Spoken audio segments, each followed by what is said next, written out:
18-ാം പേജിലെ ഒന്നാമത്തെ ടീക്ക നോക്കിയോ. ജവീയസ്ത്വാത് അശ്വാധിപത്തർഹി ചക്ഷുരാദിഗ്രാഹ്യത്വം പ്രാപ്തമിത്യാശങ്ക്യ ആഹ. ജവീയസ്ത്വം ആത്മാവിനുണ്ടെങ്കിൽ വേഗവത്വം നടത്തും. വേഗമുള്ള വസ്തുവാണെങ്കിൽ ഏതുപോലെ അശ്വത്തെ പോലെ കുതിരയ്ക്ക് വേഗമുണ്ട്. വേഗമുള്ളത് കൊണ്ട് തന്നെ നമുക്കതിനെ കാണാൻ പറ്റും. അതേപോലെ ആത്മാവിന് വേഗമുണ്ടെങ്കിൽ നമ്മൾക്കതിനെ കാണാൻ പറ്റണമല്ലോ. ചക്ഷുരാദി ഇന്ദ്രിയഗ്രാഹ്യത്വം, കുതിരയെ തൊട്ട് നോക്കാം, കാണാം. ഇങ്ങനെ ആത്മാവിനെ തൊട്ട് നോക്കാം, കാണാം. ഇങ്ങനെ ഒരു ചക്ഷുരാദി ഗ്രാഹ്യത്വം എന്ന് പറഞ്ഞാല് ചക്ഷുരാദി ജന്യ ജ്ഞാന വിഷയത്വം പ്രാപ്തം. എവിടെ പ്രാപ്തമായി? ആത്മാവിൽ പ്രാപ്തമായി. അപ്പോ ആത്മാവിനെ നമുക്ക് കാണാനും തൊടാനൊക്കെ പറ്റുമല്ലോ, കേൾക്കാനും പറ്റും. കുതിര കരയുന്ന പോലെ ഇത് കരഞ്ഞാല് കേൾക്കാനും പറ്റും. ഇത്യാശങ്ക്യ എന്ന ആശങ്ക നടത്തെ ആഹാ. ഉത്തരം പറയാണ് ഭാഷ്യകാരൻ 19-ാം പേജില്. ന ഏന ദേവ ദ്യോതനാദ് ദേവ ചക്ഷുരാദീനി ഇന്ദ്രിയാണി ഏതത് പ്രകൃതം ആത്മതത്വം ന ആപ്നുവൻ ന പ്രാപ്തവന്തഃ. ന ആപ്നുവൻ എന്നുള്ളതിന്റെ അർത്ഥമാണ് ന പ്രാപ്തവന്തഃ. അവിടെ ഒരു നകാരമുണ്ട്.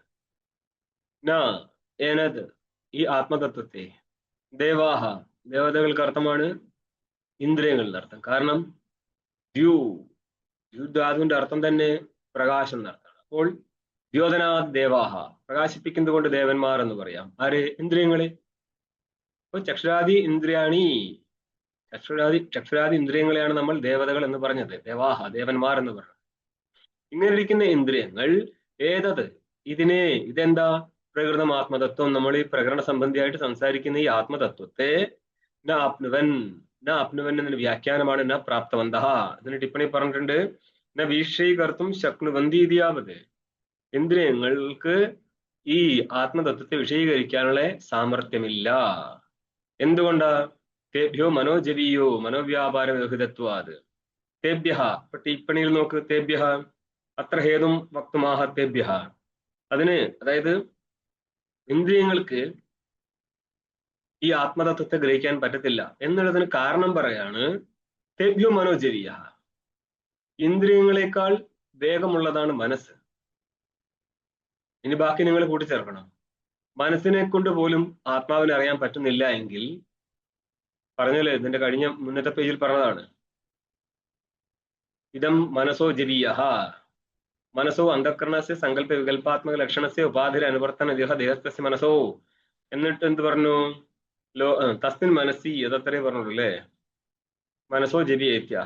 ടീക്ക്. അപ്പൊ രണ്ടും കൂടി കൂട്ടിച്ചേർത്ത് മനസ്സിലാക്കിയാൽ മതി. തേഭ്യോ മനോജവീയ, ആ ഇന്ദ്രിയങ്ങളെക്കാൾ വേഗമുള്ളതാണ് മനസ്സ്. അതെന്തുകൊണ്ടാ? മനോവ്യാപാര വ്യവഹിതത്വാത്. മനസ്സിന്റെ വ്യാപാരം ചെയ്തെങ്കിൽ മാത്രമേ, മനസ്സ് വ്യാപാരം ചെയ്തെങ്കിൽ മാത്രമേ അതിനെ തുടർന്ന് ഇന്ദ്രിയങ്ങൾക്ക് വ്യാപാരം ഉണ്ടാവത്തുള്ളൂ. അതായത് വേദാന്ത സിദ്ധാന്തത്തില് ന്യായായികന്റെ സിദ്ധാന്തം വേദാന്ത സിദ്ധാന്തം മനസ്സിലാക്കിയോ? നൈയായികൻ പറയുന്നത് മനസ്സിന് ആത്മാവുമായിട്ട് സംബന്ധം, അല്ലെങ്കിൽ ആത്മാവിന് മനസ്സുമായിട്ട് സംബന്ധം, മനസ്സിന് ഇന്ദ്രിയമായിട്ട് സംബന്ധം, ഇന്ദ്രിയത്തിന് വിഷയമായിട്ട് സംബന്ധം. ഇങ്ങനെ ഭിന്ന ഭിന്ന സംബന്ധങ്ങളാണ്, ഒരൊറ്റ സംബന്ധമായിട്ട് പോകില്ല. പക്ഷെ വേദാന്ത സിദ്ധാന്തത്തില് അന്ധക്കരണത്തിന്റെ വൃത്തി ഏതെങ്കിലും ഇന്ദ്രിയത്തിലൂടെ വിഷയത്തെ ഗ്രഹിക്കുകയാണ്. അപ്പം പ്രത്യക്ഷ സ്ഥലമാണെങ്കിൽ അന്ധക്കരണത്തിൽ നിന്ന് നിർഗമിക്കുന്ന അന്ധക്കരണത്തിന്റെ വൃത്തി ഇന്ദ്രിയം, ഉദാഹരണത്തിന് ചക്ഷുവിനെ എടുത്തു കഴിഞ്ഞാൽ ചക്ഷുദ്വാര ആ ചേതനന്റെ പ്രമാതാവിന്റെ ഉപാധിയായിരിക്കുന്ന അന്ധക്കരണം, ആ ചക്ഷുദ്വാര അന്ധക്കരണം വെളിയിലേക്ക് പോവുകയാണ് വൃത്തിദ്വാര. ഇത് തെറ്റാണെങ്കിൽ നമ്മൾ പറഞ്ഞിട്ടുണ്ട്, പ്രക്രിയ പഠിച്ചു വെച്ചോ. ഓക്കെ, അതായത് അപരോക്ഷജ്ഞാനം മനസ്സിലാക്കാൻ വേണ്ടി ഇങ്ങനെ ഒരു പ്രക്രിയ ഉണ്ടാക്കിയതാണ്. വിഷയദേശത്ത് പോയിട്ട് ആ വിഷയാകാരത്തിൽ വൃത്തി പരിണമിച്ചു കഴിഞ്ഞാൽ അവിടെ ഒരു വൃത്തിയും തഥവച്ചന ചൈതന്യം ഉണ്ടാവും. ആ ചൈതന്യത്തിന്റെ സംബന്ധം കൊണ്ട് വൃത്തി വിഷയത്തെ നശിപ്പിക്കുന്ന, വിഷയനിഷ്ഠ ആവരണത്തെ നശിപ്പിക്കുന്ന അതേസമയം വൃത്തിയിൽ അനുസ്യൂതനായിരിക്കുന്ന ചേതനൻ വിഷയത്തെ പ്രകാശിപ്പിക്കും. ഇതാണ് ജ്ഞാനസ്ഥലത്തുള്ള, അപരോക്ഷ ജ്ഞാനസ്ഥലത്തുള്ള വ്യവഹാരം. പരോക്ഷ ജ്ഞാനസ്ഥലത്താണെങ്കിൽ വിഷയദേശത്തേക്ക് വൃത്തി പോകുന്നില്ലെങ്കിലും മനോവച്ഛേദന എന്ന് പറയാൻ മനസ്സിൽ വൃത്തി ഉത്പന്നമാവുന്ന സമയത്ത് വിഷയാകാരത്തിൽ വൃത്തി പരിണമിക്കുമ്പോൾ വിഷയാവച്ഛേദന ആവരണം നഷ്ടപ്പെടുന്നില്ലെങ്കിലും വൃത്യവച്ഛേദന എന്ന് പറഞ്ഞാൽ മനസ്സിൽ ഉണ്ടാകുന്ന വൃത്യവച്ഛേദന വിഷയനിഷ്ഠ ആവരണം നഷ്ടപ്പെട്ടും കൊണ്ട് വൃത്യവച്ചന ചൈതന്യവും പ്രമാതൃ ചൈതന്യവും തമ്മിൽ ഏകത്വം പ്രാപിച്ചുകൊണ്ട് വിഷയപ്രകാശം ഉണ്ടാവും. അപ്പൊ രണ്ടെണ്ണത്തിന്റെ ഏകത്വമേ ഉള്ളൂ. ഏകലോലീഭാവം 2 അപരോക്ഷ സ്ഥലത്ത് 3 ഏകലോലീഭാവം വരും. ഏതൊക്കെ? പ്രമാതൃചൈതന്യം, പ്രമാണ ചൈതന്യം, വിഷയ ചൈതന്യം. ഇത് 3 കൂടി ഒന്ന് ചേർന്നിട്ട് വിഷയത്തെ പ്രകാശിപ്പിക്കുന്ന സ്ഥലമാണ് അപരോക്ഷ സ്ഥലം. ഇങ്ങനെ 2 ഭേദം ഉണ്ടാവും. സ്പീഡൊന്നും ഇല്ലല്ലോ, മനസ്സിലാക്കാൻ പറ്റുന്നില്ലേ? കുറെ കേട്ടതല്ലേ, പല വട്ടം കേട്ടത് തന്നെയല്ലേ ഇത്. അപ്പോൾ അവിടെയാണ് ഇത് സംസാരിക്കുന്നത്. തേഭ്യോ മനോജവീയോ, ഈ ഇന്ദ്രിയങ്ങളെക്കാൾ വേഗമുള്ളതാണ് മനസ്സ്. അതെന്തുകൊണ്ട് അങ്ങനെ പറയുന്നത്? മനസ്സിന്റെ വ്യാപാരത്തിൽ നിന്ന് മാത്രമേ ഇന്ദ്രിയ വ്യാപാരം വരത്തുള്ളൂ. അതുകൊണ്ട് മനോവ്യാപാര വ്യവഹിതമായിട്ടാണ് ഇന്ദ്രിയ വ്യാപാരം വരുന്നത്. ആയതിനാൽ മനസ്സിന്റെ വ്യാപാരം ആദ്യം നടക്കും. അത് ഇതിനെ ഇന്ദ്രിയ വ്യാപാരത്തെക്കാൾ വേഗമുള്ള വ്യാപാരമാണെന്നർത്ഥം. ടിപ്പണി 4 നോക്കിയോ. മനസ്സോ ജപീയസ്ത ഹേതുമാഹ, മനസ്സ് ഇന്ദ്രിയങ്ങളെക്കാൾ വേഗവത്താണ് എന്നുള്ളതിന്റെ ഹേതു പറഞ്ഞതാണ് എന്ത്? മനോവ്യാപാര വ്യവഹിതമായിട്ടാണ് ഇന്ദ്രിയ വ്യാപാരം നടക്കുന്നത് എന്നുള്ളത്. ഇതിന്റെ വ്യാഖ്യാനം നിങ്ങൾ 18-ാമത്തെ പേജിൽ നോക്കിക്കോ. ടീക്കയില് ചക്ഷുരാദി പ്രവൃത്തേർ മനോവ്യാപാര പൂർവകത്വാത് തത് അവിഷയത്വേ ചക്ഷുരാദി വിഷയത്വമപ്പി ആത്മനോ ന സംഭവതി ഇത്യർത്ഥഃ. ഇതൊക്കെ എടുത്തതാണ്, അതുകൊണ്ട് സ്പീഡ് പോകും. ചക്ഷുരാദികളുടെ പ്രവൃത്തി എന്ന് പറഞ്ഞാല് മനസ്സിന്റെ ആദ്യം പ്രവൃത്തി നടന്നിട്ടുണ്ടാവുന്ന ചക്ഷുരാദി ഇന്ദ്രിയങ്ങളുടെ പ്രവൃത്തി എന്നാണ് ഉദ്ദേശിച്ചത്. അപ്പൊ ചക്ഷുരാദി പ്രവൃത്തികൾക്ക് എന്തുണ്ട്? മനോവ്യാപാര പൂർവകത്വ. ഇതാണ് നിങ്ങളുടെ മൂലപാഠം. ഇതിനാണ് ഇത് വ്യാഖ്യാനിക്കാൻ പോകുന്നത്. മനോവ്യാപാരം പൂർവത്തിൽ കാരണരൂപത്തിൽ ഇരുന്നും കൊണ്ടാണ് ചക്ഷുരാദി ഇന്ദ്രിയ വ്യാപാരം നടക്കുന്നത്. അതുകൊണ്ട് എന്ത് പറ്റി? ചക്ഷുരാദി പ്രവൃത്തിർ മനോവ്യാപാര പൂർവകത്വാത്. ഇനിയാണ് കാരണം പറയേണ്ടത്, നമുക്ക് അന്വയിക്കേണ്ടത്. തദവിഷയത്വേ തസ്യ കസ്യ മനസ അവിഷയത്വേ എന്ന് കൂട്ടിച്ചേർക്കുക. ആത്മ മനസ്സിന്റെ വിഷയമല്ലാതെ പോകുമ്പോൾ ചക്ഷുരാദി വിഷയത്വമപ്പി ആത്മനോ ന സംഭവതി ഇത്യർത്ഥഃ. ചക്ഷുരാദി ഇന്ദ്രിയജന്യജ്ഞാന വിഷയത്വം ആത്മാവിന് സംഭവിക്കത്തില്ല. എന്തുകൊണ്ടാ? അതിവേഗവത്താണ് ആത്മാ എന്ന് പറഞ്ഞു. മനസോജരീയമാണ് ആത്മാ. അങ്ങനെ ഇരിക്കുന്ന ആത്മാവിനെ വേഗവത്തായിരിക്കുന്ന മനസ്സുകൊണ്ട് ഗ്രഹിക്കാൻ പറ്റുന്നില്ലെങ്കിൽ മനസ്സിനേക്കാൾ വേഗം കുറഞ്ഞ് ചക്ഷുരാദി ഇന്ദ്രിയങ്ങൾക്ക് ഒരിക്കലും ആത്മാ വിഷയമാവാൻ പോകുന്നില്ല എന്നർത്ഥം. അതായത് സാമാന്യ ബഹിരേന്ദ്രിയങ്ങളാലോ അഥവാ സാധാരണമായിരിക്കുന്ന മനസ്സെന്നുള്ള ഇന്ദ്രിയത്താലോ ആത്മാവിന്റെ ഗ്രഹണം നടക്കത്തില്ല. ആത്മാവിന്റെ ഗ്രഹണം മറ്റ് ഇന്ദ്രിയങ്ങളാൽ നടക്കത്തില്ല എന്നുള്ളത് കൊണ്ട് എന്ത് ഗുണമുണ്ട്? അപൂർവത സിദ്ധിക്കും. അപൂർവത ഏതിന്റെ അംഗമായിട്ടാണ് വരുന്നതെന്നറിയോ? വാക്യ അർത്ഥ നിർണയം നടത്തുന്ന സമയത്ത് നമ്മൾ പറഞ്ഞിട്ടുണ്ട്, എന്താണത്? ഉപക്രമ ഉപസംഹാര അഭ്യാസാപൂർവത ഫലം അർത്ഥവാദോപത്തീച ലിംഗം താത്പര്യ നിർണയേ. ശബ്ദത്തിന്റെ താത്പര്യ ഗ്രാഹക ലിംഗങ്ങളാണ് ഇതെല്ലാം. അതിൽപ്പെട്ട ഒന്നാണെന്ത്? അപൂർവത്വം. അപൂർവത്വം എന്ന് പറഞ്ഞാല് അന്യപ്രമാണജന്യ ജ്ഞാന അവിഷയത്വം എന്നർത്ഥം. അന്യപ്രമാണജന്യ ജ്ഞാന വിഷയത്വം ബ്രഹ്മത്തിലിരുന്നാൽ പിന്നെ അപൂർവത ഉണ്ടാകത്തില്ല. എവിടെ? വൈദിക വാക്യങ്ങളിൽ. അങ്ങനെയാവുമ്പോൾ പിന്നെ വൈദിക വാക്യങ്ങളുടെ താത്പര്യ വിഷയം ബ്രഹ്മമാണ് എന്ന് സിദ്ധിക്കാൻ പറ്റത്തില്ല. അതുകൊണ്ട് തന്നെ തലയിൽ കുത്തി നിന്നാലും പൂജാപാഠം ചെയ്താലും ഈ ബോധം ഉണ്ടാകത്തില്ല എന്നർത്ഥം. ഇത്രയേ ഉള്ളൂ. എവിടെ നിന്ന് അങ്ങോട്ട് പോയി നോക്കിയാൽ മതി. പക്ഷേ ദേവതാരാധന നിങ്ങൾക്ക് ജ്ഞാനം ഉണ്ടാക്കി തരുമോ എന്ന് വെച്ച് കഴിഞ്ഞാല് അന്തരാചാപിതു തദ്ദൃഷ്ടേഹേ, ആശ്രമസ്ഥ അല്ലെങ്കിൽ പോലും ജ്ഞാനം ഉത്പന്നമാകുന്നു എന്ന് ബ്രഹ്മസൂത്രത്തിലൊരു സൂത്രമുണ്ട്. അതായത് നമ്മളിപ്പോൾ ഈശാവാസ്യമിതം സർവം എന്നുള്ള സ്ഥലത്ത് സന്യാസിക്കാണ് ജ്ഞാനാധികാരം എന്ന് വ്യാഖ്യാനിച്ചിരുന്നു. അത് മുഖ്യ അധികാരി അങ്ങനെ ആയതുകൊണ്ടാണ്. ഇനി പോയി നിങ്ങൾ ബ്രഹ്മസൂത്രത്തിൽ എത്തിക്കഴിഞ്ഞ ഒരു സൂത്രമാണ് അന്തരാചാപി തദ് ദൃഷ്ടേഹേ.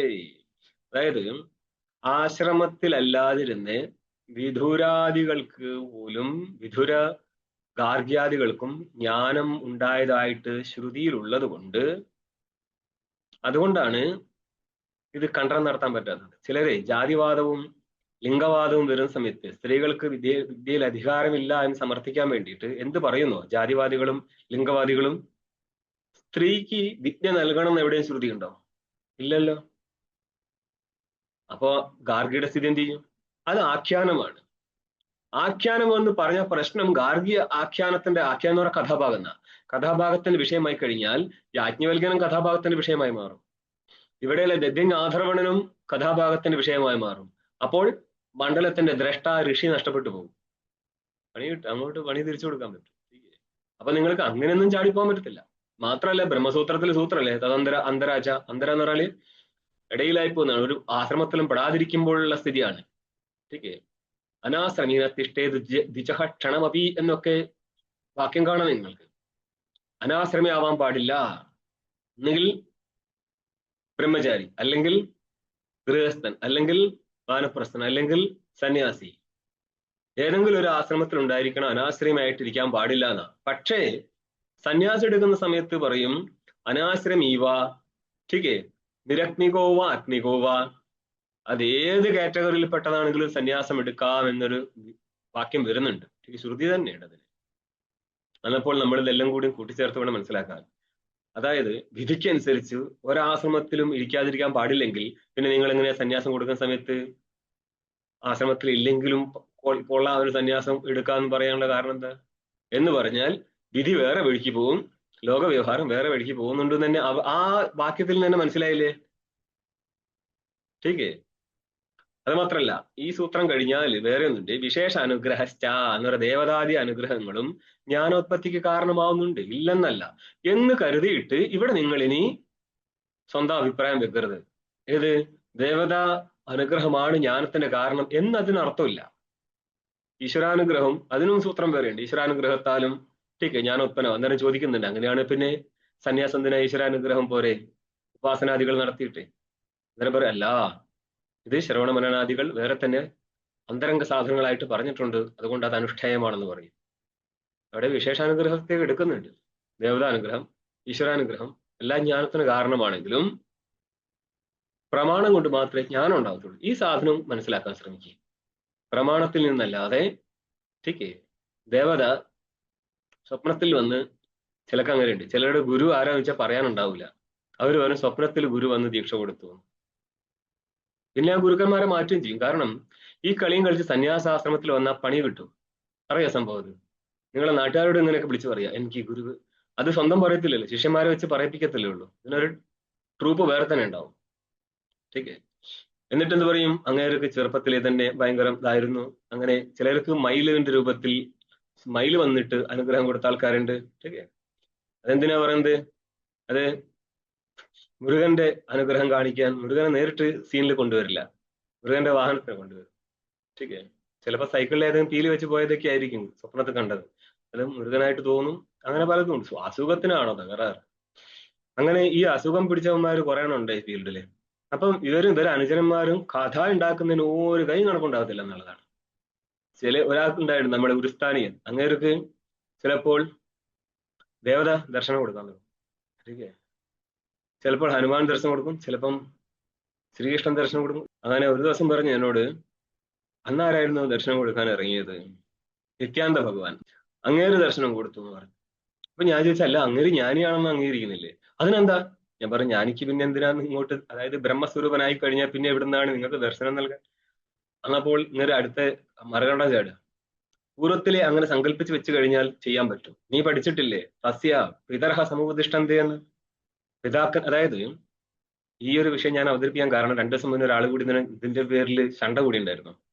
അതായത് ഉപാസന നടത്തിയിട്ട് ഹിരണ്യഗർഭലോകം എത്തിക്കഴിയുന്ന അവനോട് വേണ്ടി പറയുന്നതാണ് സങ്കല്പാദേവ തസ്യ പിതരഹ സമുപദിഷ്ടന്തേ. സങ്കല്പം കൊണ്ട് തന്നെ അദ്ദേഹത്തിന്റെ പൂർവ്വപിതാക്കന്മാരൊക്കെ സമുപസ്ഥിതന്മാരാകും. അപ്പൊ അവിടെ ചോദ്യമുണ്ട്, അപ്പോൾ ഇങ്ങേര് കഴിഞ്ഞ ജന്മത്തിൽ പാമ്പും ചേരയൊക്കെ ആയിട്ട് ജീവിച്ചിട്ടുണ്ടാവില്ലേ? അപ്പം തേളും പാമ്പും ഒക്കെ അച്ഛനമ്മയും വന്നാലോ? അന്നേരം പറയും അല്ല, ഇത് പുണ്യത്തിന്റെ ഫലമായത് കൊണ്ട് നല്ല അച്ഛനമ്മമാരെ വരത്തുള്ളൂ എന്ന് പറയും. എന്നിട്ടൊരു സന്യാസി പറഞ്ഞതുപോലെ നല്ല അച്ഛനമ്മയ്ക്കും ജനിക്കണം. ടീക്കേ ഞാൻ എല്ലാത്തിനും അടിച്ചിടാനായിട്ട് പറഞ്ഞ കേട്ടോ, അല്ലാതെ അങ്ങനെ പറയാൻ പാടില്ല സന്യാസിയല്ല ആരാണെങ്കിലും. അങ്ങനെ ഇതിന്റെ ആഖ്യാനം കണ്ടോ? അതായത് ഇവിടെ ശരിക്ക് ഒരു കാര്യം മനസ്സിലാക്കണം. ഈ പ്രസംഗം മുന്നോട്ട് പോയി കഴിഞ്ഞാൽ പറയുന്നത് ഉപാസകന്റെ ഫലത്തെ ജ്ഞാനിയുടെ സ്തുതിക്കായിട്ട് പറഞ്ഞ സ്ഥല, അല്ലാണ്ട് ജ്ഞാനി സാക്ഷി സ്വരൂപത്തിൽ എല്ലാം കാണും എന്നുള്ളതൊന്നും കൊണ്ടുവച്ച് കെട്ടരുത്. അറിയത്തില്ലെങ്കിൽ അറിയുള്ള ആൾക്കാരൊന്ന് പഠിക്കുക. ടീക്കേ സ്വന്തം മതം സ്ഥാപിക്കാതെ. ശങ്കരാചാര്യർ പണ്ടേ മതം സ്ഥാപിച്ച് പോയിട്ടുണ്ട്, നിങ്ങൾക്ക് വേറെ മതം സ്ഥാപിക്കേണ്ട ആവശ്യമൊന്നുമില്ല. പഠിക്കാൻ പറ്റാതെ പഠിച്ചെടുക്കുക. അപ്പൊ അവിടെ വിശേഷ അനുഗ്രഹത്തെയൊക്കെ പറയുന്നുണ്ട്, അംഗീകൃതമാണ്. പക്ഷേ പ്രമാണം ശബ്ദം മാത്രമായിരിക്കും. അപ്പൊ ഇവിടെ അന്യപ്രമാണത്താൽ ഗ്രഹിക്കപ്പെട്ടിട്ടുണ്ടെങ്കിൽ എന്ത് നഷ്ടപ്പെട്ടു പോകും? അപൂർവത്വം എന്നുള്ളൊരു ലിംഗം നഷ്ടപ്പെട്ടു പോകും. അത് ഒഴിവാക്കാൻ വേണ്ടിയാണ് എന്ത് പറഞ്ഞത്? അന്യ ഇന്ദ്രിയ ജന്യ ജ്ഞാനത്തിന് വിഷയമല്ല ഈ ആത്മതത്വം എന്ന് പറഞ്ഞത്. ടീക്ക തന്നെ അവശേഷിപ്പിക്കുകയാണ് 18-ാം പേജില്. തദവിഷയത്ത് ചക്ഷുരാദി വിഷയത്വമപ്പി ആത്മനോന സംഭവതി മനസ്സോ വാ കഥം ന വിഷയ ആത്മാ ഇത്യതാഹ.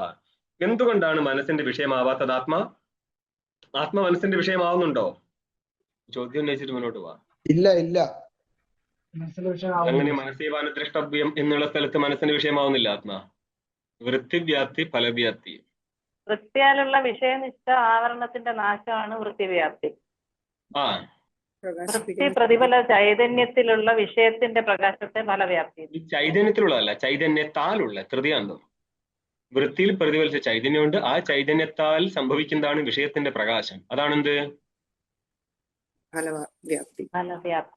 ഫലവ്യാപ്തി അല്ല, ഫലവ്യാപ്തി. അത് ഇരിക്കുന്ന വസ്തുവാണ് ഫലവ്യാപ്യം. സംഭവിക്കുന്നതിനെയാണ് നമ്മൾ ഫലത്തിന്റെ വ്യാപ്തി. അപ്പോൾ മനസ്സിന്റെ വിഷയം എന്തുകൊണ്ടാണ് ആവാത്തത്? ആത്മ മനസ്സിന്റെ വിഷയമാവാത്തത് എന്തുകൊണ്ടാ? ഈ പങ്ക്തി ഈ ടീക്ക എടുക്കുന്നതിന് മുന്നേ കുറച്ച് ഭാഷ്യം ബാക്കിയുണ്ട്. 19-ാമത്തെ പേജിലെ 2-ാമത്തെ പങ്ക്തി.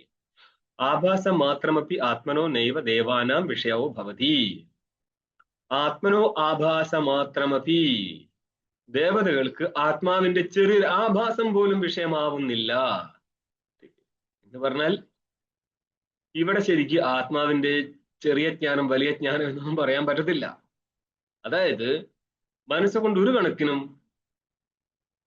ഇന്ദ്രിയങ്ങൾ കൊണ്ട്, ദേവാനന്ദർ ഇന്ദ്രിയങ്ങളല്ലേ, ഇന്ദ്രിയങ്ങൾ കൊണ്ട് ഒരു കണക്കിനും ആത്മബോധം ഉണ്ടാവത്തില്ല. നിങ്ങളൊന്ന് 5-ാം നമ്പർ ടിപ്പണി നോക്കിയേ. നൈവ ദേവാനാമിതി മനസ്തു വ്യവഹിതത്വാത് ആഭാസം ഗൃണ്ണാത്യഭി മനസ്തു അവ്യവഹിതത്വാത് ആഭാസമാത്രം ഗൃണ്ണാത്യഭി. മനസ്സ് വളരെ അവ്യവഹിതം, തൊട്ടടുത്തിരിക്കുന്നത് കൊണ്ട്. കാരണം എന്തേ? സത്യത്തിൽ അവ്യവഹിതം എന്ന് പറഞ്ഞാൽ മനസ്സ് ആത്മാവിൽ കൽപ്പിതമാണ്, ആത്മാവിന്റെ വിവർത്ത വസ്തു ആയിരിക്കുന്നത്. അതായത് നിങ്ങൾക്കിത് മാണ്ഡൂക്യത്തിൽ കാണാം. മനസ്സോ ഹ്യമനീഭാവി ദ്വൈതം നൈവോപലഭ്യത എന്നുള്ള കാര്യ സ്ഥലത്തായിരിക്കണം ചിലപ്പോൾ ഇത് വ്യാഖ്യാനിക്കുന്നത്. മനസ്സിരിക്കുന്ന നേരം എന്ത് പറ്റും? വിഷയത്തെ, അതായത് ബ്രഹ്മത്തിൽ അധ്യസ്ഥമായിരിക്കുന്ന മനസ്സിന്റെ പ്രൊജക്ഷനാണ് ഈ കാണുന്ന ജഗത്ത് മൊത്തം. അങ്ങനെ അതായത് മനസ്സിനെ അധ്യസിച്ചിരിക്കുകയാണ് ബ്രഹ്മത്തില്. ആ മനസ്സാണ് ജഗത്തിനെ മൊത്തം ഉണ്ടായി കാണിച്ചു കൊടുക്കുന്നത്. അപ്പോൾ മനസ്സ് നഷ്ടപ്പെട്ടു കഴിഞ്ഞാൽ എന്ത് നഷ്ടപ്പെട്ടും? ജഗത്ത് നഷ്ടപ്പെടും. ജ്ഞാനിക്ക് മനസ്സേ ബ്രഹ്മസ്വരൂപമായി കഴിഞ്ഞാൽ പിന്നെ കാത്തിരിക്കുകയാണല്ലോ. ഏത്? അതായത് ജ്ഞാനിയായിട്ട് ഇങ്ങനെ കാത്തിരിക്കുകയാണ്. ഒരു ശിഷ്യൻ വന്നാലൊന്ന് ഡ്രാമ കളിച്ചേക്കാമായിരുന്നു. എന്ത്? എനിക്ക് ലോകത്തിലെ മൊത്തം ജ്ഞാനമില്ലേ മക്കളെ? എടാ, മനസ്സ് അമനിഭാവം പ്രാപിച്ചു പോയ ജ്ഞാനിയോട് ഇങ്ങനെയൊക്കെ ചതി ചെയ്യാൻ പാടുണ്ടോ? നിങ്ങള് സർവജ്ഞനാണ്, സമ്മതിച്ചില്ലെങ്കിൽ തല്ലി സർവജ്ഞനാക്കും ഞങ്ങള്. മനസ്സ് ഇപ്പൊ ടിപ്പണിയിൽ എന്താ പറഞ്ഞത്? മനസ്തു അവ്യവഹിതത്വാദ് ആഭാസം മാത്രം ഗൃണ്ണാതി. മനസ്തു അവ്യവഹിതത്വാദ് ആത്മാഭാസം ഗൃണ്ണാത്യപി. ആത്മാഭാസത്തെ ഗ്രഹിക്കും അത്. അതായത് നമ്മൾ ഗ്രഹിക്കുന്ന എല്ലാ വസ്തുക്കളും ആത്മസ്വരൂപം തന്നെയാണ്. അവച്ഛിന്ന ചൈതന്യ അനവച്ഛിന്ന ചൈതന്യ രൂപത്തില് നമ്മൾ ഗ്രഹിക്കുന്നതെല്ലാം ആത്മചൈതന്യത്തെയാണ്. അതേപോലെ ഗ്രഹിക്കുന്നവനും ചൈതന്യം തന്നെയാണ്. എന്ന് പറഞ്ഞാൽ ഒരു ചൈതന്യം മറ്റൊരു ചൈതന്യത്തെ പ്രകാശിപ്പിക്കുന്നു എന്നേ ഉള്ളൂ. അന്ധകരണാവച്ഛിന്ന ചൈതന്യം വിഷയാവച്ഛിന്ന ചൈതന്യത്തെ പ്രകാശിപ്പിക്കുന്നു. ബ്രഹ്മജ്ഞാനിയായി കഴിഞ്ഞാൽ അന്ധകരണാവച്ഛിന്ന ചൈതന്യം എന്ന് ഉള്ള ആ ജ്ഞാനി തന്നെ തന്നെ ബ്രഹ്മസ്വരൂപമായിട്ട് അറിയുന്നു. എന്ന് പറഞ്ഞാൽ അനവച്ഛിന്ന ചൈതന്യത്തെ തിരിച്ചറിയുന്നു അർത്ഥം കൂടുതൽ പറഞ്ഞാല്. അപ്പം ഗൃണ്ണാത്യപി ഇവിടെ എങ്ങനെയാണ് ഗ്രഹിക്കുക? ശുദ്ധം ചെയ്ത് ശുദ്ധബ്രഹ്മമാണെങ്കിൽ മനസ്സിനെ കൊണ്ട് അറിയാൻ പറ്റും ശുദ്ധബ്രഹ്മത്തെ? ഇല്ല. മനസ്സേവാനുദ്രഷ്ടഭ എന്ന് പിള്ളേ ഞാനിപ്പോ എന്തിനാ പറഞ്ഞത്? അപ്പാന്ന് പറ. മനസ്സിനോട് ആത്മാവിനോട് ഏറ്റവും അടുത്തിരിക്കുന്നത് അല്ല കുഞ്ഞെ, അന്ധകരണത്തിന്റെ വൃത്തി എന്ന് പറയാൻ എന്താ സാധനം? മനോവൃത്തി അല്ലേ? അപരോക്ഷ ജ്ഞാനവും മനോവൃത്തിയാണോ? എന്ത് കരുതി? അപരോക്ഷ ജ്ഞാനം ബ്രഹ്മമാണോ? പിന്നെ ബ്രഹ്മത്തെ അപരോക്ഷ ജ്ഞാനം എന്ന് പറയാം. പക്ഷെ അത് അപരോക്ഷ ജ്ഞാനം ഒരു അജ്ഞാനത്തെ നശിപ്പിക്കത്തില്ല. അജ്ഞാനത്തെ നശിപ്പിക്കുന്ന അപരോക്ഷം എന്നുള്ളത് രണ്ട് സ്ഥലത്ത് അപരോക്ഷജ്ഞാന പ്രയോഗം നടത്തും. ഓക്കെ, യെസ് സാക്ഷാത് അപരോക്ഷം ബ്രഹ്മ എന്നുള്ളതിനനുസരിച്ച് ചേതനൻ ബ്രഹ്മസ്വരൂപം അപരോക്ഷമാണ്. അത് ജ്ഞാനസ്വരൂപമാണ്, അത് അപരോക്ഷം ബ്രഹ്മ അപരോക്ഷ ജ്ഞാനം എന്ന് പറയാം. പക്ഷെ അതിനെ വിശദീകരിക്കുന്ന ബ്രഹ്മാകാര വൃത്തിയായിരിക്കുന്ന അന്ധക്കരണ വൃത്തിയും അതും അപരോക്ഷമാണ്. അത് അന്ധക്കരണത്തിന് വൃത്തിയാത്മകമായിരിക്കുന്ന ജ്ഞാനമാണ്, അത് സ്വരൂപജ്ഞാനമല്ല, സ്വരൂപത്തിന്റെ ജ്ഞാനമാണ്. ഇവിടെ അത് പങ്ക്തി നോക്ക്, ടിപ്പണി എന്താ എഴുതി വെച്ചത്? മനസാ ഏവ ഇദം ആപ്തവ്യം മനസ്സേവ അനുദ്രഷ്ടവ്യമിത്യാദി ശ്രുതിരേവ ഭാവഃ. ശ്രുതി തന്നെയുണ്ട് കുഞ്ഞേ ഇതില്. മനസാ ഏവ ഇദം ആപ്തവ്യം, മനസ്സിനാൽ തന്നെ ഇതിനെ അറിയണം.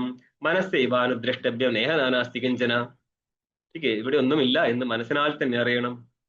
പക്ഷെ കയനത്തിൽ നിങ്ങൾക്ക് കാണാം ഇതിനെ തലതിരിഞ്ഞ സാധനം. എൻ മനസാന മനുതേ ഏനാഹുർ മനോമതം തദേവ ബ്രഹ്മതം വിധി നേദം വിദിതം ഉപാസത്തെ. ഏതിനെ മനസ്സുകൊണ്ട് അറിയാൻ പറ്റത്തില്ലയോ, ഏതിനാൽ മനസ്സ് വ്യവഹരിക്കുന്നുവോ. ഇതിന്റെ അർത്ഥം എന്താ? യാതൊരു മനോജന്യ വൃത്തിയാലുള്ള ഫലവ്യാപ്തി ബ്രഹ്മത്തിലില്ലയോ, അതാണ് അതിന്റെ അർത്ഥം. അപ്പോ നോക്കിയോ, മനസ്സേവ അവാപ്തവ്യം മനസ്സേവ അനുദ്രഷ്ടവ്യം ഇത് ശ്രുതിരിതി ഭാവഃ. ഇതിന്റെ എവിടുത്തി ആഭാസം മാത്രമപി ആത്മനോ നൈവ ദേവാനാം വിഷയോ ഭവതി. ദേവതകൾക്ക് ആത്മാവിന്റെ ആഭാസം പോലും വിഷയീകരിക്കാൻ പറ്റത്തില്ല എന്ന് പറഞ്ഞാൽ ഒരു കണക്കിനും ഇന്ദ്രിയങ്ങൾക്ക് ആത്മവിഷയമാവത്തില്ല എന്നർത്ഥം. ഇനി ടീക്ക കഴിഞ്ഞ പേജിൽ കുറച്ച് ഭാഗം നോക്കിയോ. മനസ്സവാ കഥം ന വിഷയ ആത്മ, എന്തുകൊണ്ടാണ് മനസ്സിന്റെ വിഷയം ആവാത്തത് ആത്മ?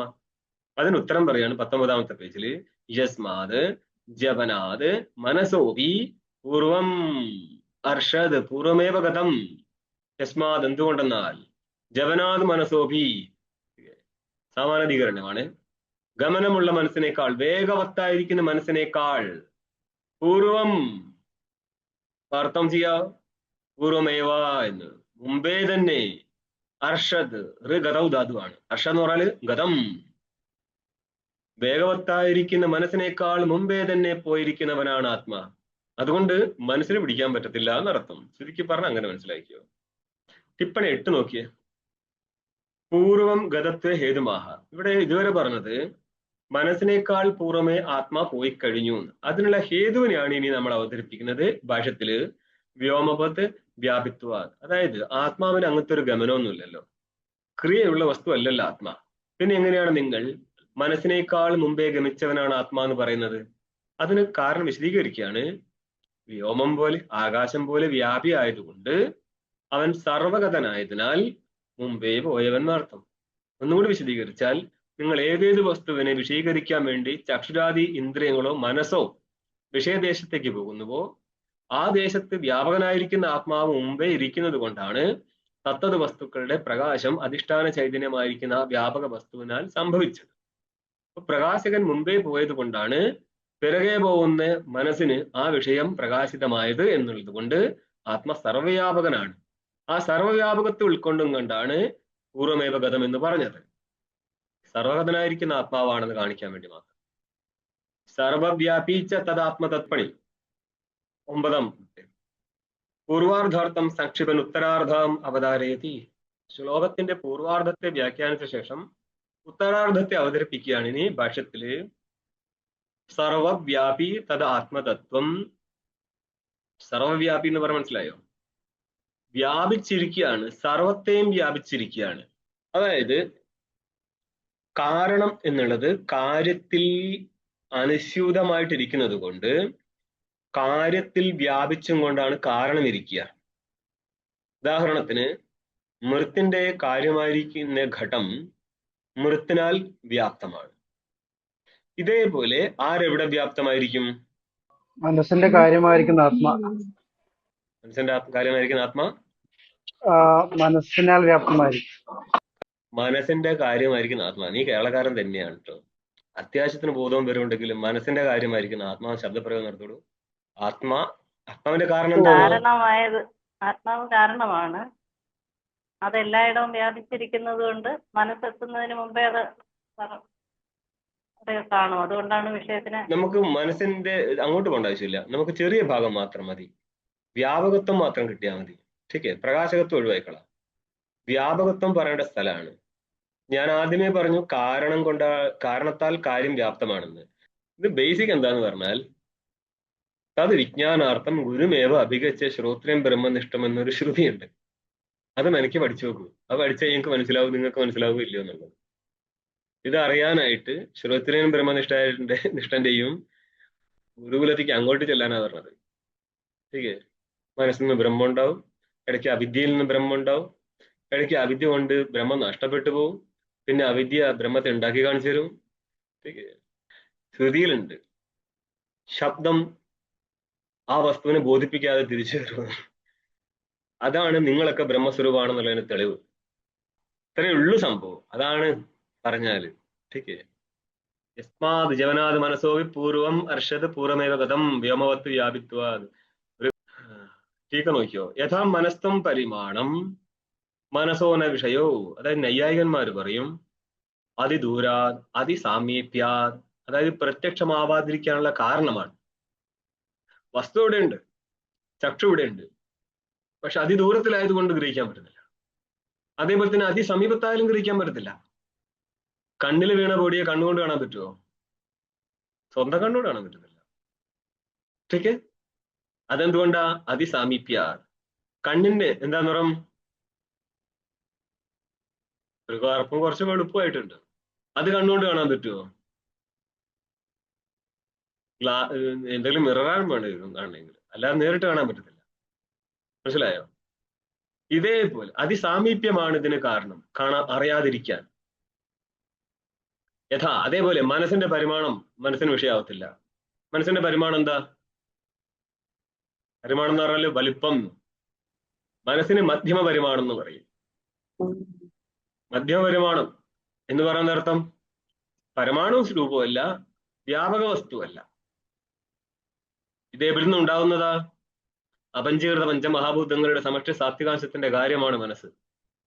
എന്നപ്പോൾ മനസ്സിന്റെ പരിമാണം എപ്രകാരം മനസ്സിന് വിഷയമാവുന്നില്ലയോ, അതേപോലെ എന്ത് കാരണം പറയാണ്? അത്യന്താഭ്യവധാനാത്. മനസ്സിന് പരിമാണം അത്യന്താഭ്യവധാനം, തന്റെ തന്നെ പരിമാണമല്ലേ, അതുകൊണ്ട് തനിക്ക് അറിയാൻ പറ്റത്തില്ല. അതേപോലെ തഥാ ആത്മാപി അത്യന്താഭ്യവധാനാത്. ആത്മാവും മനസ്സിന്റെ അത്യന്താഭ്യവധാനം നേരിടുന്ന വസ്തുവാണ്. അതെന്തുകൊണ്ടാണെന്ന് അറിയോ? ആ ആത്മാവിന്റെ കാര്യമാണ് ഈ മനസ്സ്. കാര്യം കാരണത്തിൽ അധ്യസ്ഥനായതിനാല് അത്യന്ത അഭ്യവധാനമുണ്ട്, തന്നിൽ കൽപ്പിതമാണ്. ആധ്യാത്മിക താതാത്മ്യ സംബന്ധത്തിലാണ് മനസ്സ് ആത്മാവിലിരിക്കുന്നത്. അതുകൊണ്ട് അത്യന്ത അഭ്യവധാനം നേരിടുന്നതിനാൽ മനസ്സിനാൽ ആത്മാവിനെ ഗ്രഹിക്കാൻ പറ്റത്തില്ല എന്ന് ഇങ്ങനൊരു കാരണം എഴുതുകയാണ്. പക്ഷേ ഗ്രഹിക്കാൻ പറ്റും എന്നുള്ള സൈഡും വേറെ മനസ്സിലായിക്കൂടാ. മനസ്സിനേക്കാൾ വ്യാപക വസ്തുവാണ് ആത്മാ. പിന്നെ എങ്ങനെ മനസ്സിലാൽ അറിയപ്പെടുന്ന അർത്ഥം? ടിപ്പണി 11 കാണും ഇവിടെ. മുന്നോട്ട് പോവാണ്. ടിപ്പണി 10 കണ്ടോ. തത് വ്യാപകത്വാദിതി നഹി ഗൃഹമണിർ ബ്രഹ്മാണ്ടമവി പ്രകാശയിഷ്യതി ഭാവ. വീട്ടിലുള്ള ഒരു മണി, പ്രകാശം എന്ന് വേണേ അർത്ഥം എടുത്തോ. ശരിക്കും മണി എന്ന് പറഞ്ഞാൽ ഒരു രത്നം എന്ന അർത്ഥമുണ്ട്. ഇവിടെ പ്രകാശം എന്ന് മതി. അത് ബ്രഹ്മാണ്ടം മൊത്തം പ്രകാശിപ്പിക്കുമോ? ഇല്ല. അതുകൊണ്ട് വ്യാപകനായിരിക്കുന്ന ആത്മാവിനെ എങ്ങനെയാണ് മനസ്സുകൊണ്ട് പ്രകാശിപ്പിക്കാൻ പറ്റുക? പക്ഷെ അടുത്ത ചോദ്യം വരെയാണ്. നനു അഖിലം അപ്രകാശയന്നപി ദീപ. ദീപം സകല വസ്തുക്കളെയും പ്രകാശിപ്പിക്കുന്നില്ലെങ്കിലും തന്റെ ചുറ്റുപാടുള്ള വസ്തുക്കളെ പ്രകാശിപ്പിക്കൂലേ? സ്വപ്രഭാവച്ഛിന്നം തത്പ്രകാശയതി. സ്വന്തം പ്രഭയാൽ അവച്ഛിന്നമായിരിക്കുന്ന ദേശത്തിരിക്കുന്ന വസ്തുക്കളെ പ്രഭ പ്രകാശിപ്പിക്കുമല്ലോ. അതേപോലെ തദ്വത് പ്രകൃതി വിഭക്ഷ്യതീതിച്ച്, അതേപോലെ സർവ്വവ്യാപകമായിക്കൊണ്ട് ബ്രഹ്മത്തെ പ്രകാശിപ്പിക്കാൻ പറ്റത്തില്ലെങ്കിലും മനസ്സിന് മനോവച്ഛിന്ന ചൈതന്യത്തെ പ്രകാശിപ്പിക്കാൻ പാടില്ലേ? സിദ്ധാന്തി പറയണ്ട, അതും പറ്റത്തില്ലേ. തത്ര അത്യന്ത അഭ്യവഹിതത്വ ബാധകത്വേ. അത് പറ്റത്തില്ല എന്നുള്ളതിന്റെ കാരണമാണ് അത്യന്ത അഭ്യവധാനം എന്നുള്ളത്. നൈയായികന്മാർ പറയും അത്യന്ത അഭ്യവധാനം നടന്നാൽ പ്രകാശിപ്പിക്കാൻ പറ്റത്തില്ല. ഇവിടെയുള്ള അതായത് കണ്ണിന്റെ രൂപത്തെ കണ്ണിന് പ്രകാശിപ്പിക്കാൻ പറ്റത്തില്ല, കാരണം അത്യന്ത അവ്യവധാനമാണ്. മനസ്സിന്റെ പരിമാണത്തെ മനസ്സുകൊണ്ട് പ്രകാശിപ്പിക്കാൻ പറ്റത്തില്ല, കാരണം അത്യന്ത അവ്യവഹിതമാണ്. വ്യവധാനം എന്ന് പറഞ്ഞാല് ചെറിയൊരു സ്പേസിന്റെ വ്യത്യാസം നടത്തും. കാണാൻ വേണ്ടിയുള്ള ഒരു സ്പേസ് അവിടെ ഇല്ല. ഇതേപോലെ ആത്മാവിൽ അധ്യസ്ഥമായിരിക്കുന്ന വസ്തുക്കൾക്ക് ആത്മാവായിട്ട് അത്യന്ത അവ്യവധാനം ഉള്ളത് കൊണ്ട് മനസ്സിനാൽ ആത്മാവിനെ പ്രകാശിപ്പിക്കാൻ പറ്റത്തില്ലെന്നർത്ഥം. ഇതാണ് തദ്വ്യാപകത്വാച്ച എന്നുള്ള ടീക്കയുടെ അർത്ഥം. ഇനിയും ഭാഷ്യം കണ്ടു നോക്കിയോ. സർവവ്യാപിച്ച തദാത്മതത്വം, സർവവ്യാപി തദാത്മതത്വം സർവ സംസാരധർമ്മവർജിതം സർവവ്യാപിയാണ് ആ ആത്മതത്വം. അത് കാര്യം ഉണ്ടെങ്കിലല്ലേ സർവവ്യാപി എന്ന് പറയാൻ പറ്റത്തുള്ളൂ. കാര്യത്തിലൂടെ കാരണം വ്യാപിച്ചിരിക്കുന്നത് കൊണ്ടാണ് ആത്മാ സർവ്വവ്യാപകമായിട്ടിരിക്കുന്നത്. അത് കാര്യകാരണ ഭാവത്തിലെടുത്താലും അധ്യസ്ഥ അധിഷ്ഠാന ഭാവത്തിലെടുത്താലും ഇതേ സംഭവം തന്നെ അന്വയിക്കുക. ഇത് 3-4 വട്ടം മുമ്പ് പറഞ്ഞതാണ്. പക്ഷെ ഇതിന്റെ സ്വരൂപം നോക്കിക്കഴിഞ്ഞാൽ ഒരു സംസാരധർമ്മം അതിലില്ല. മനസ്സിലായോ? അതായത് മൃത്ത് വ്യാപിച്ചും കൊണ്ടാണ് ഘടം ഇരിക്കുന്നത്. പക്ഷേ ആ മൃത്തിൽ ഘടമില്ല. പിന്നെയോ ഘടം മൃത്തിൽ കൽപ്പിതമാണ്. അതേപോലെ സംസാരധർമ്മവർജിതം സ്വേന നിരൂപാധികേന സ്വരൂപേണ അവിക്രിയമേവ സത്. സ്വന്തം നിരൂപാധിക സ്വരൂപത്തിൽ നോക്കിയാല് അത് അവിക്രിയ വസ്തുവാണ്, വിക്രിയ വരത്തില്ല. പക്ഷേ ഉപാധികൃതാഹ സർവ സംസാര വിക്രിയാഹ അനുഭവതി ഇവ. എന്നാൽ അന്ധക്കരണ അവിദ്യാദി ഉപാധികൾ നിലനിൽക്കുമ്പോൾ, പ്രാരബ്ധം നിലനിൽക്കെ ജീവന് അവന്റെ സംസാരധർമ്മങ്ങൾ അനുഭവിച്ചേ പറ്റത്തുള്ളൂ. ഉപാധികൃതാഹ ഉപാധിയാൽ ജനിക്കപ്പെടുന്നേ, സർവാഹ സകലങ്ങളും എന്ത് സംസാര വിക്രിയാഹ സംസാര സ്വരൂപത്തിലെ ഈ സകല വിക്രിയകളും അനുഭവതി. ആരനുഭവിക്കും? ആത്മാ അനുഭവിക്കുന്നത്. ആത്മാ അനുഭവിക്കും. ശരി. ഇതി വാസ്തവത്തിൽ അനുഭവിക്കുകയോ ഇല്ല. അനുഭവതി ഇവ അനുഭവിക്കുന്നത് പോലെ. അവിവേകിനാം ഇതാരെ സംബന്ധിച്ചാണ് അനുഭവിക്കുന്നു തോന്നുന്നത്? അവിവേകിയെ സംബന്ധിച്ച്. അവനാരാ? മൂഢാനാം മൂഢന്മാരായിരിക്കുന്ന വിജ്ഞാനം ഇല്ലാത്തവർക്ക് അങ്ങനെ തോന്നാം. അനേകമിവച പ്രതിദേഹം പ്രത്യവഭാസതേ ഇതി. ഓരോരോ ദേഹത്തിലൂടെയും ഞാനെന്ന് അനേക രൂപത്തിൽ ആ മൂഢന്മാർക്ക് ആത്മചൈതന്യത്തെ തിരിച്ചറിയാൻ പറ്റുന്നു. മൂഢന്മാർക്കാണ് അങ്ങനെ തോന്നുന്നത്. അപ്പൊ ജ്ഞാനിക്കോ? സകലത്തിലും കൂടി ഏകനായിരിക്കുന്ന എന്നെ അറിയത്തുള്ളൂ.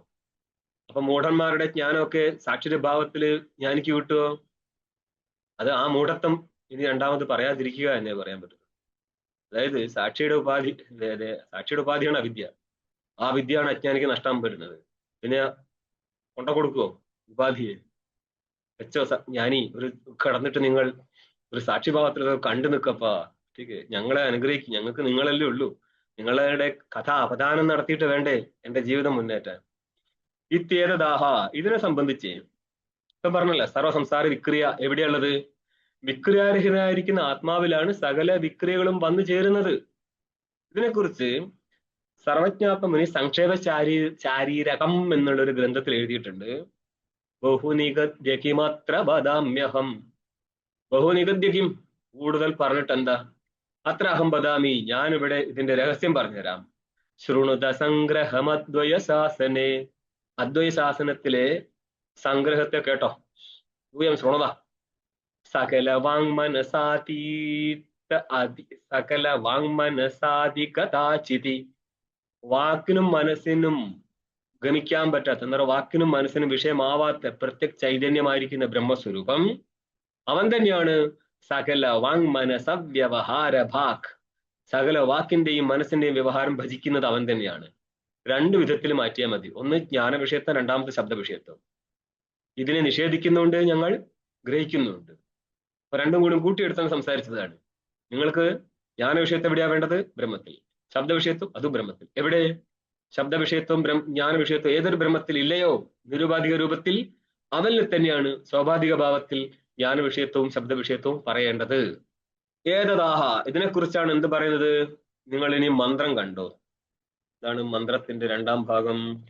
തദ്ധാവതോ അന്യാനത്യേതി തിഷ്ഠത് തസ്മിന്നഭൂമാതിരിശ്വാദധാതി. ഇതിനെയാണ് ഇവിടെ പ്രതീകം എടുത്തു വെച്ചത് ഭാഷ്യകാരൻ. തദ്ധാവതോ, തത് എന്ന് പറയുന്ന ആത്മതത്വം, ധാവതോ അന്യാൻ ചലിക്കുന്ന മറ്റെല്ലാറ്റിനെയും ഇരുന്ന ഇരിപ്പിൽ നിന്ന് നിപ്പിൽ അതിക്രമിക്കും. ഇവൻ ഗമിക്കത്തില്ല. ഒരാള് ഗമിക്കാതെ മറ്റുള്ള എല്ലാറ്റിനെയും തരണം ചെയ്യണമെങ്കിൽ അവൻ എല്ലായിടത്തും ആദ്യമേ ഉണ്ടായിരിക്കണം. ധാവതോ അർത്ഥം പറയുന്നത് ദ്രുതം ഗച്ഛത, പെട്ടെന്ന് ഗമിക്കുന്ന വസ്തുക്കളെ. ആരാ? അന്യാൻ ആത്മവിലക്ഷണാൻ, ആത്മാവിൽ നിന്നും ഭിന്നങ്ങളായിരിക്കുന്ന. വിലക്ഷണം എന്ന് പറയാൻ ഭിന്നം എന്നർത്ഥം. അനാത്മാക്കളായിരിക്കുന്ന ആര്? ഇന്ദ്രിയങ്ങൾ, മനസ്സുകളുണ്ട്. ഏതോടുകൂടിയത്? ദ്രുതഗമനത്തോടുകൂടിയ. വിഷയങ്ങളെ ഗ്രഹിക്കാൻ ഇന്ദ്രിയങ്ങൾക്കും മനസ്സിനും ഉള്ള ഗമനം പ്രസിദ്ധമാണ്. അങ്ങനെ ഇരിക്കുന്ന ആത്മവിലക്ഷണമായിരിക്കുന്ന വേഗമുള്ള അന്യപദാർത്ഥങ്ങളെ ഏതൊക്കെയത്? മനോവാഗിന്ദ്രിയ പ്രവൃത്തിയും, മനോവാഗാദി മനസ്സ് ഇന്ദ്രിയമാവാം, അതേപോലെ മറ്റു ഇന്ദ്രിയങ്ങളെ എല്ലാറ്റിനെയും. ഈ മനസ്സും മറ്റു ഇന്ദ്രിയങ്ങളെല്ലാം ആത്മവിലക്ഷണമല്ലേ? അതെ. അവയ്ക്ക് വേഗമില്ലേ? ഉണ്ട്. ഇതിനെല്ലാറ്റിനെയും അത്യതി അർത്ഥം പറയാണ്, പ്രകൃതി എന്ന് പറയുക എക്സെട്ര എന്നർത്ഥം കേട്ടോ, തുടങ്ങിയ എല്ലാ വസ്തുക്കളെയും അത്യതി എന്താർത്ഥം? അതീത്യ ഏതി ഗച്ഛതി എന്നർത്ഥം. ഏതിയും കൂടി ഉണ്ടായിരുന്നു അങ്ങനെയായിരുന്നു. അതീത്യ ഏതീതി അത്യതി അതിക്രമിച്ച് ഗമിക്കുന്നു. മറ്റെല്ലാ വേഗവത്തായിരിക്കുന്ന വസ്തുക്കളെ അതിക്രമിച്ചും കൊണ്ട് ആര് ഗമിക്കും? ആത്മ. പക്ഷേ ഭാഷ്യകാരൻ മന്ത്രത്തിൽ ഇത്രയേ ഉള്ളൂ, എന്ത്? തദ്ധാവതോ അന്യാൻ അത്യേതി തിഷ്ടം എന്നേ ഉള്ളൂ. നിന്നും കൊണ്ട് ഒരേ ഇരിപ്പിൽ അല്ലെങ്കിൽ ഒരു സ്ഥലത്ത് നിന്നുകൊണ്ട് രൂപവ്യത്യാസമോ ചലനമോ ഇല്ലാതെ തന്നെ ചലിക്കുന്ന എല്ലാറ്റിനെയും അതിക്രമിച്ച് കിടക്കുന്നവനാണ് ഇവൻ എന്ന് മന്ത്രത്തിലുള്ളൂ. പക്ഷെ ഭാഷ്യകാരൻ ഒരു ഇവശബ്ദം കൊടുത്തിട്ടുണ്ട്, ഗച്ഛതി ഇവ എന്ന്. അതെന്തിനാ അങ്ങനെ കൊടുത്തത്? അതിന് കാരണം അങ്ങേര് തന്നെ പറയും, ഭാഷ്യത്തിൽ പറയാണ്, ഇവാർത്ഥം സ്വയമേവ ദർശയതി. ഇവ എന്ന് ഞാനിവിടെ എഴുതാനുള്ള അർത്ഥം സ്വയം തന്നെ നിങ്ങൾക്ക് ശ്രുതി കാണിച്ചു തരുന്ന ഭാഷ്യകാരൻ പറയുന്നത്. എന്താ? തിഷ്ടതിഥി, ഒരിടത്ത് നിന്നുകൊണ്ട് മറ്റെല്ലാ വസ്തുക്കളെയും അതിക്രമിക്കുക എന്ന് പറഞ്ഞാൽ അവനിൽ ഒരിക്കലും വേഗമില്ല. വേഗം ഉണ്ടെങ്കിൽ അവൻ ഒരിടത്ത് നിൽക്കാൻ പറ്റത്തില്ല. അതുകൊണ്ട് എന്ത് പറയണം? അതിക്രമിക്കുന്നത് പോലെ എന്ന് പറയും. അപ്പൊ ഇവ എന്നുള്ള പോലെ എന്നുള്ളതിന്റെ അർത്ഥം പറയാനുള്ള കാരണം അവന് വാസ്തവത്തിൽ ഗമനമില്ല എന്നുള്ളത് കൊണ്ടാണ്. അതെവിടുന്ന് കിട്ടി? തിഷ്ട എന്ന് ശ്രുതി പറഞ്ഞിട്ടുണ്ട്, ഒരിടത്ത് നിന്നുകൊണ്ട്. അതുകൊണ്ട് തന്നെ അവന് വാസ്തവത്തിൽ ഗമനമില്ല, ഗമനമുള്ളത് പോലെ എന്ന് മനസ്സിലാക്കിക്കൊള്ളണം. ടിപ്പണി 1, 2 നോക്കിക്കോ. അതീത്യ ഗച്ഛതീവേദി തൈരഗൃഹ്യമാണത്വാദിതി ഭാവ. എന്തുകൊണ്ടാണ് മനസ്സിനെയും അതിക്രമിച്ച് ആത്മഗമിക്കുന്നു പറഞ്ഞത്? മനസ്സിനാൽ ആ വസ്തുവിനെ ഗ്രഹിക്കാൻ പറ്റത്തില്ല എന്നുള്ളത് കൊണ്ട് പറഞ്ഞതാണ്. പറ്റത്തില്ല എന്ന് പറഞ്ഞാൽ ഫലവ്യാപ്തി ഇല്ല എന്നുള്ളത് എടുത്ത് മാത്രം. അല്ലെങ്കിൽ വൃത്തിവ്യാപ്തി ഉദ്ദേശിച്ചാണെങ്കിൽ മനസ്സേവ അനുദ്രഷ്ടം എന്നുള്ള ശ്രുതി പ്രമാണമായിട്ട് മനസ്സിനാൽ ഗമിക്കാൻ പറ്റുമെന്നും അർത്ഥം കിട്ടും. അറിയാലോ, ഇത് കേട്ട് പഴക്കം വന്നാലേ മനസ്സിലാകത്തുള്ളൂ എങ്ങനെയാണ് നിഷേധം, എങ്ങനെയാണ് അന്വയം എന്നുള്ളത്. എൻ മനസാനമനുതേ, ഏതിനെയാണോ മനസ്സിനാൽ മനസ്സിലാക്കാൻ പറ്റാത്തത്? ഏനാഹുർ മനോമതം, ഏത് വാച അനഭ്യുതം, ഏതിനാലാണോ ഏത് വാച അനഭ്യുതം, ഏതിനെയാണോ വാക്കിനാൽ പറയാൻ പറ്റാത്തത്? ദേന വാഗ് അഭ്യുതേ. രണ്ടും ഇതൊന്ന് കേന മന്ത്രമാണ്. എൻ മനസാനമനുതേ ഏനാഹുർ മനോമതം തദേവ ബ്രഹ്മതം വിദ്ധി നേതം വരുന്നത് ഉപാസതയും. ഏത് വാച അനഭ്യുതം ഏന വാഗ് അഭ്യുതേ തദേവ ബ്രഹ്മതം വിദ്ധി നേതം വരുന്നത് ഉപാസതയും. ഉപാസനയ്ക്ക് വിഷയമായിരിക്കുന്ന ഒരു വസ്തു ബ്രഹ്മ അല്ല എന്ന് കേനോപനിഷത്തിൽ പലവട്ടം പറഞ്ഞിട്ടുണ്ട്. എന്നിട്ട് നമ്മൾ ഗുരുക്കന്മാരും ഗുരു പരമ്പരയുടെ മഹത്തായ പരമ്പരയുടെ ജ്ഞാനി, സർവേ കല്ലിൽ കയറിയിരിക്കുന്ന ജ്ഞാനിയുടെ പരമ്പര ഉണ്ടല്ലോ, അതിന് എല്ലാറ്റിനും എന്തുണ്ടാവും? ഈ പറഞ്ഞ പരിപാടി ഉണ്ടാവും. ഈശാവാസ്യത്തിന് ശേഷം നേരിട്ട് കേനമാ വരിക പേരിന്, പക്ഷെ കേന ഒരിക്കലും എടുത്തേക്ക് കേന എടുത്ത ആർക്കൊന്നും മനസ്സിലാവില്ല. നമ്മൾ കഴിഞ്ഞ വട്ടം എടുത്തത് ഈശം കഴിഞ്ഞിട്ട് നേരെ മുണ്ടകം കഴിഞ്ഞിട്ട് കഠം കഴിഞ്ഞ് പ്രശ്നം കഴിഞ്ഞിട്ടാണ് ഞാൻ ഈ കേന എടുത്തിട്ടുള്ളത്. അത്രയും ബുക്ക് കവർ ചെയ്ത ശേഷം. അല്ലാതെ ആർക്കും അത് മനസ്സിലാകത്തില്ല. അത് പ്രക്രിയാ ഗ്രന്ഥത്തിന്റെ ഒരു ശൈലിയാണത്. അദ്വൈത സിദ്ധിയുടെ ചെറിയ അനുജനാണ് കേനോപനിഷത്ത്. ഓം പൂർണ്ണമദഃ പൂർണ്ണമിദം പൂർണ്ണാത് പൂർണ്ണമുദച്യതേ പൂർണ്ണസ്യ പൂർണ്ണമാദായ പൂർണ്ണമേവാവശിഷ്യതേ. ഓം ശാന്തി ശാന്തി ശാന്തി. ശങ്കരം ശങ്കരാചാര്യം കേശവം ബാദരായണം സൂത്രഭാഷ്യകൃതൗ വന്ദേ ഭഗവന്തൗ പുനഃ പുനഃ. ഈശ്വരോ ഗുരുരാത്മേതി മൂർത്തിഭേദ വിഭാഗിനേ വ്യോമവത്വ്യാപ്തദേഹായ ദക്ഷിണാമൂർത്തയേ നമഃ. ഓം ശാന്തി ശാന്തി ശാന്തി.